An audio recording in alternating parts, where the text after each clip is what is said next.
Good morning. Welcome to our worship service for the last Sunday of June. Couple things that I want to say to you before we begin into our worship service is next week I will be out of town and we'll be doing just a video worship service next Sunday, so we will not be meeting in person. The other thing is we also will be asking you, or inviting you I should say is a better way to say it, is that next week we will do communion. And so if you could be prepared with bread and juice of some kind, again, obviously, preferably grape juice or something like that, but whatever the case, if you'll be prepared for that next Sunday, we will celebrate communion one more time separate.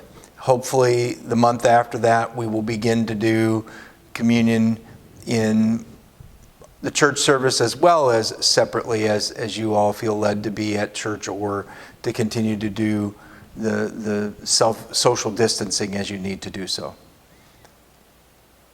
With those things in mind for next week, and again next week is the 4th of July week and other things like that, I will have, I think, a rather special worship format for next Sunday. It'll be a little different than our typical one, even our typical one that has been typical for the last several months during this time when we have been social distancing as a result of COVID-19. I think it will be, or at least I pray it will be, a blessing and a unique way to do worship. So that's what we'll be looking towards next week. So today as we begin, I want to start with a passage from Psalm 37 that I've read to you last week.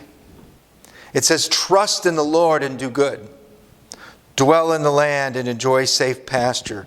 Delight in the Lord, and He will give you the desires of your heart.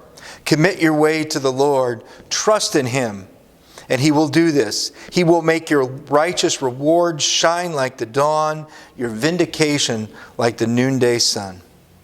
In a book called The Good and Beautiful God, James Bryan Smith writes, the author states it well, "Our relationship to the Father is a trusting response to known love. Jesus knew He was loved by His Father and was therefore able to trust Him through the pain. The reason Jesus could trust God in His darkest hour is because He lived closely with the good and beautiful Father for all eternity."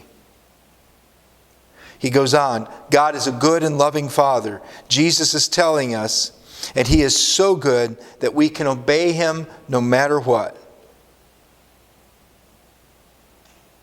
And one last statement. The author says that it's illustrated to me why it is so essential to understand that God is trustworthy. The God Jesus reveals would never do anything to harm us. He has no malice or evil intentions. He is completely good. This will be essential today as we talk about making a commitment to follow God and do the things that God asks.